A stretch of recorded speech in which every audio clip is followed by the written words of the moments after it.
boa tarde a todos. Sou vice-coordenador da Comissão Especial de Recursos Humanos do CRA e participei do comitê que avaliou os temas para os trabalhos de ontem, hoje e amanhã. Desejo a todos uma boa tarde, que a gente saia aqui com boas reflexões. Vou chamar aqui, então, para o primeiro trabalho, a Andréia Cristina Rezende de Almeida e o Júlio Cândido de Meirelles Júnior, que são aqui do Rio de Janeiro, que vão falar sobre as questões da pobreza, da desigualdade, da equidade social no mundo contemporâneo e a contribuição da gestão social para o desenvolvimento territorial rural. Boa tarde a todos. É com muita alegria e muita honra que eu estou aqui hoje para apresentar esse trabalho para vocês. Pegando o gancho do colega aqui, né? Eu estou apresentador hoje, né? Eu sou professor da Universidade Federal Fluminense, na cidade de Volta Redonda. A minha colega Andréia, professora da Universidade Federal Rural do Rio de Janeiro, na cidade de Três Rios.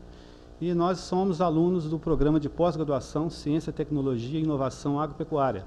É um doutorado binacional Brasil-Argentina, da Universidade Federal Rural do Rio de Janeiro, na área de Ciência, Inovação Tecnológica, Políticas Públicas, né? E nós estamos estudando, nesse momento, arranjo produtivo local, né? E esse trabalho nosso é um início, é a nossa primeira apresentação agora do doutorado, né? Nós, como estamos estudando a teoria e território para desenvolvimento local, nós estamos produzindo esse material aqui, né? Que é o nosso primeiro material, em que nós estamos focando, né, a pobreza, né, a análise do território, né? E esse trabalho tem como objetivo, né, compreender as questões sobre pobreza, né, desigualdade e equidade social e suas formas de manifestação. Quando a gente fala em pobreza, isso aí já mexe normalmente com as pessoas, né? Cada um tem um viés, né, para identificar a pobreza, né? E esclarecer como a gestão social pode contribuir para a redução das desigualdades e promover o desenvolvimento territorial rural, né? Esse é um trabalho que nós estamos desenvolvendo aqui, né, que eu acho um trabalho que vai levar a um objetivo muito interessante, né?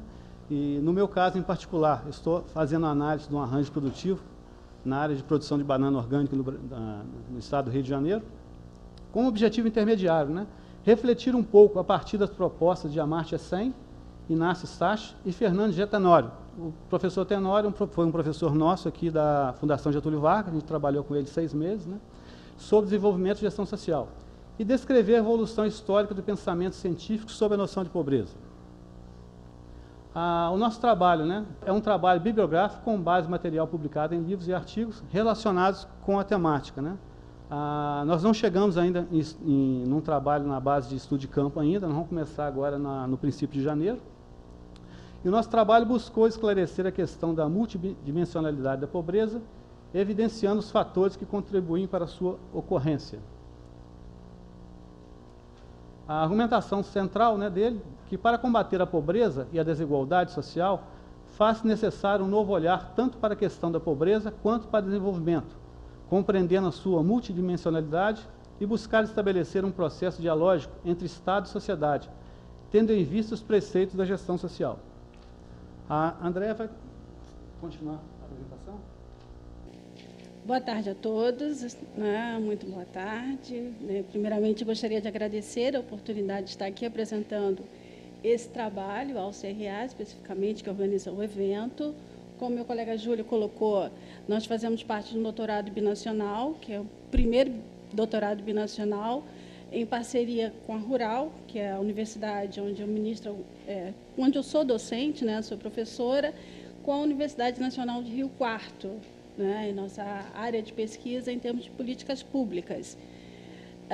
O doutorado está em andamento e o Júlio está pesquisando arranjo produtivo local com relação à banana orgânica, e eu especificamente estou estudando a questão de Paraty, né, com o arranjo produtivo que a gente tem lá.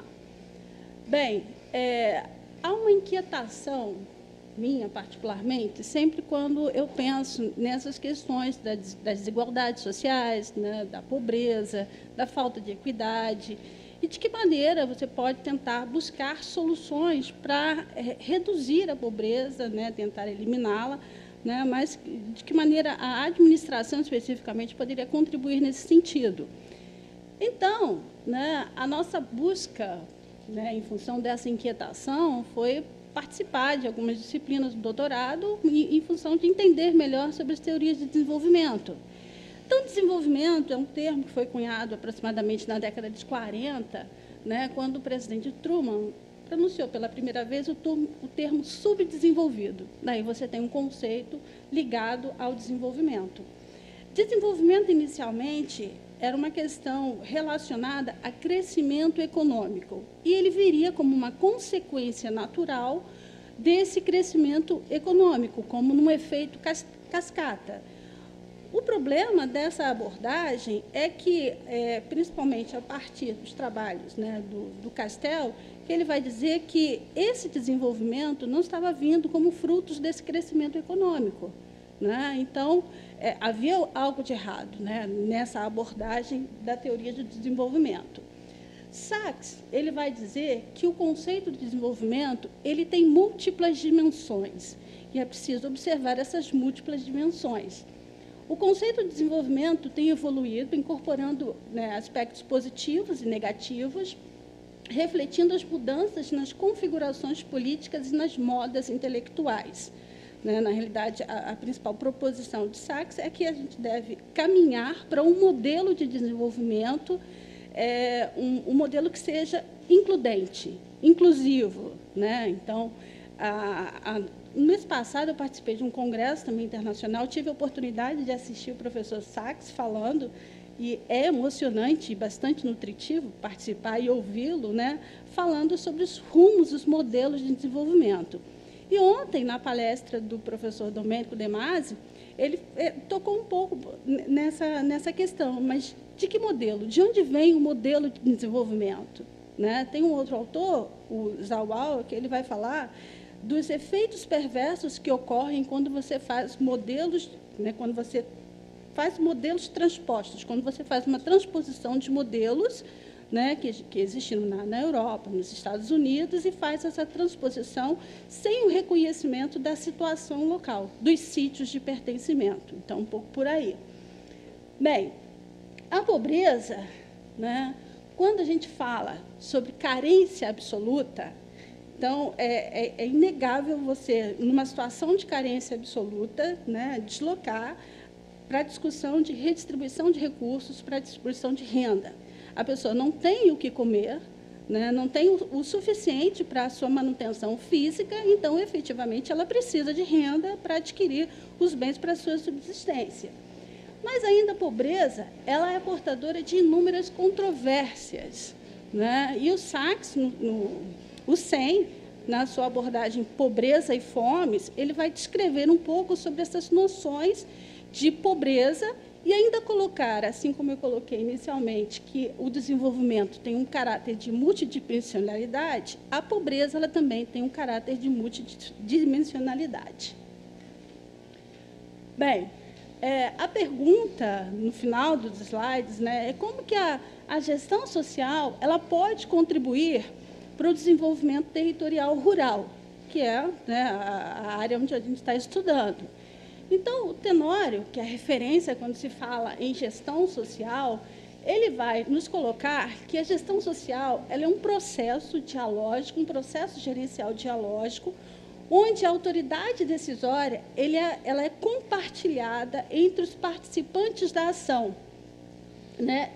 O objetivo da gestão social é construir a cidadania, a partir da ótica da sociedade e da ótica do trabalho, porque tem-se a ideia que o desenvolvimento, né, o que se entende de desenvolvimento, ele deve ser discutido no local, na região. Que desenvolvimento queremos? Que rumos nós queremos para determinada região, para determinado local? Então, é essencial que haja esse diálogo entre as institucionalidades territoriais, Estado, mercado, né, e a sociedade civil. E cada uma dessas institucionalidades territoriais devem ter uma ação de empreendedora, uma ação de empreendedorismo no sentido de se organizar para discutir de uma maneira, né, democrática que rumo que se quer para determinada região, para determinado local. E nesse local, nesse território, devem existir conselhos, né, que vão dialogar nesse sentido, né, e promover efetivamente o desenvolvimento que se quer para aquele determinado território, entendendo como território como um espaço vivido e usado, nas palavras do Milton Santos. Bom, a questão da pobreza, ela pode estar ligada à desigualdade, mas o CEM vai dizer, né, que pobreza é um conceito e desigualdade é outro, e relacionar os dois a um aspecto subjetivo que deve ser analisado também.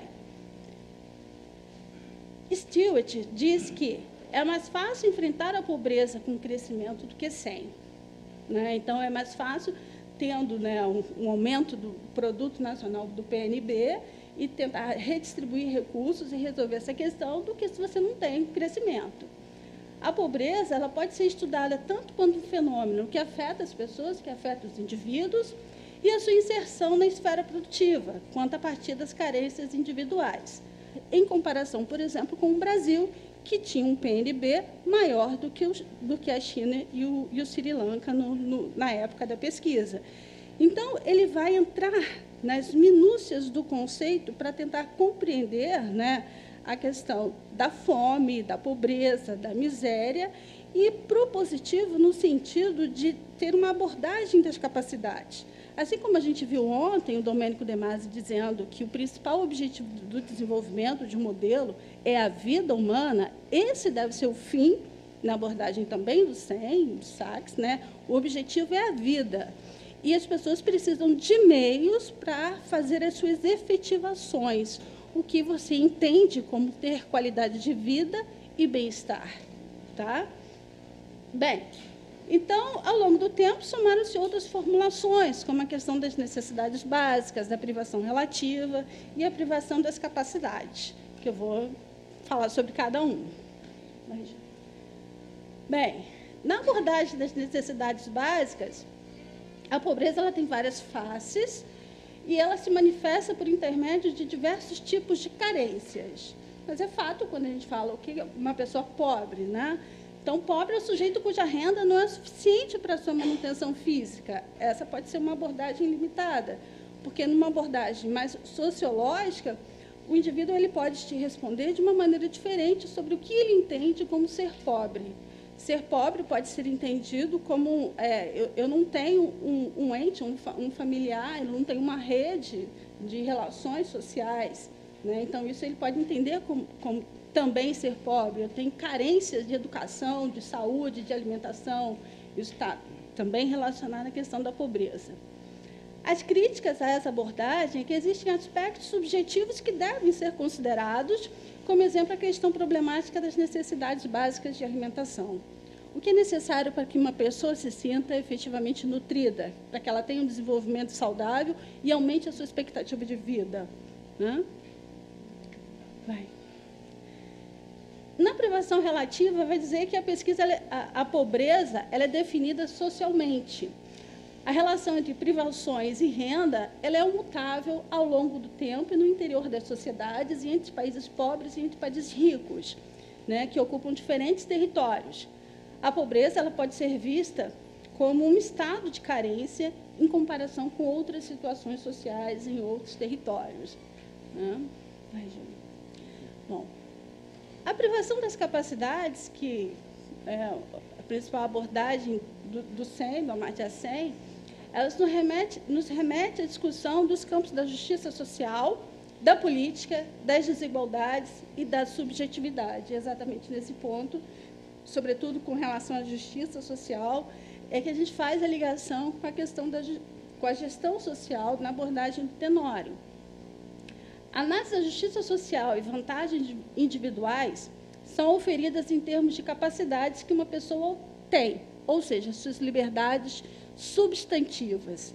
Assim como eu já tinha colocado que para o SEI, o fim é a vida humana, o que ele entende como bem-estar, é preciso que ele tenha autonomia, que ele assuma um protagonismo também para decidir qual é a vida que ele quer, né? Qual o modelo de vida, de qualidade de vida, de bem-estar que ele deseja. E, para isso, um método participativo, para analisar qual é a questão da pobreza, ele seria o mais adequado, né? A gente está caminhando em função de analisar justamente esse ponto, né? Porque, para que você tenha uma política pública, para que essa política pública ela seja efetiva, é preciso que você parta de uma concepção o mais adequada possível sobre que tipo de carência que você vai enfrentar. Ou, melhor, que tipo de desenvolvimento, de modelo de desenvolvimento que se quer em determinado território. Então, é um fenômeno multidimensional e complexo, com diferentes fatores que estão interligados. A pobreza ela não é uma novidade contemporânea. O Castel ele já falava no seu livro A Questão Social sobre o pauperismo, né? Então, essa questão se acentuou com o desenvolvimento do capitalismo nas sociedades pré-industriais da Europa Ocidental.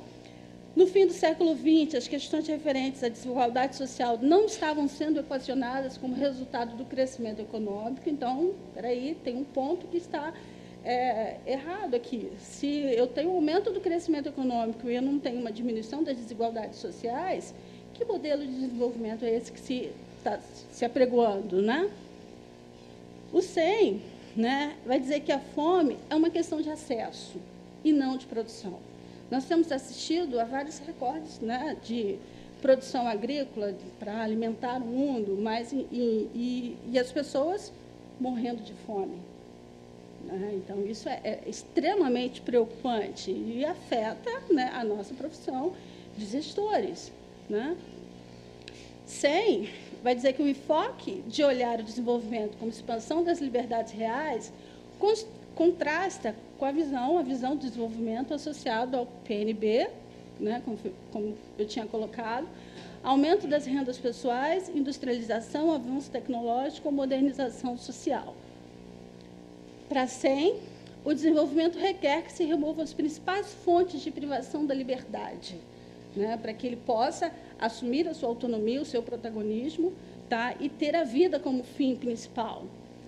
A pobreza e a tirania, carência de oportunidades econômicas, destituição social sistemática, negligência dos serviços públicos, intolerância ou interferência excessiva de Estados que são repressivos, totalitários, né, antidemocráticos. Então, é preciso que se removam essas barreiras que impedem a questão do desenvolvimento. A privação das liberdades substantivas pode tanto estar relacionada com a pobreza econômica, quanto com a carência de serviços públicos e de assistência social. A liberdade, para o CEM, ela é central para o processo de desenvolvimento, por duas razões, avaliatória e de eficácia. Avaliatória no sentido de que a verificação do desenvolvimento deve ser feita medindo também o aumento das suas liberdades, da sua capacidade de agente. A da eficácia vai relacionar a realidade do desenvolvimento com a livre condição de agente das pessoas. Tá? Olhando um pouco para a questão no Brasil, o que temos atualmente, né, em termos de modelo de desenvolvimento, é uma fase neoliberal institucional, né, inicialmente, na era Vargas. Né, então, isso caberia mais um outro paper, um outro artigo, para a gente poder descrever todo esse panorama histórico. Mas, né, não querendo simplificar a importância, mas tivemos uma fase desenvolvimentista, com o Estado planejador e intervencionista, intervindo e implementando ações de desenvolvimento, planos de desenvolvimento, uma fase neoliberal, que foi marcada pela questão da desqualificação do Estado e reduzida a sua atuação como um agente regulador, né, a sua função básica de reguladora, né, sobretudo a partir de Fernando Henrique Cardoso, os dois governos Lula e o que a gente tem observado do governo Dilma, uma fase neoliberal institucional, em que foi questionado justamente essa questão de Estado como um agente regulador, e ele deve, então, né, ter uma ação mais protagonista, né, junto com a sociedade civil e o setor privado. Sociedade civil, um ator que entrou, sobretudo, a partir da década de 90, somente questionando a ação do Estado, né, e como um agente também de desenvolvimento, levando demandas de baixo, né, do território, das localidades, para o agente centralizador. Uma questão crucial para a gestão social, que está previsto na Constituição Federal, nas constituições estaduais, né, e nas leis municipais, é justamente a questão da participação cidadã. Como eu havia colocado, a gestão social, o objetivo é construir a cidadania, e essa participação cidadã está prevista nas constituições, na legislação. A participação e a composição das 3 esferas na institucionalidade territorial, Estado, mercado, sociedade civil, vão depender do empreendedorismo dos grupos existentes nos territórios, né, em cada esfera, ou seja, o empreendedorismo público, no caso do Estado, o privado, no caso do mercado, e o associativo, em função da sociedade civil. Nós optamos por fazer algumas considerações parciais, assim como o meu colega já colocou, é um processo que ainda está em andamento, mas o que a gente considera é que o conjunto da população deveria ter iguais oportunidades de acesso aos serviços públicos e aos programas de assistência, que deveriam inclusive, né, como a questão da pobreza também está ligada muito à renda, à instabilidade. Com o trabalho você forma os seus vínculos morais, você constrói a sua narrativa de vida, a sua trajetória. Então, é central na nossa sociedade. Deveriam incluir subsídios ao desemprego, dada a incerteza e a instabilidade do mercado de trabalho. A educação, ela é uma condição necessária, sim, mas ela não é garantia, né? Não é suficiente para se ter um trabalho decente, para que te proporcione qualidade de vida e bem-estar. Deveria vir junto, então, com um pacote de políticas públicas de desenvolvimento. Tá? Então, vai, Júlia. Muito obrigada pelo tempo de vocês. Tá? Não tem perguntas, mas só isso.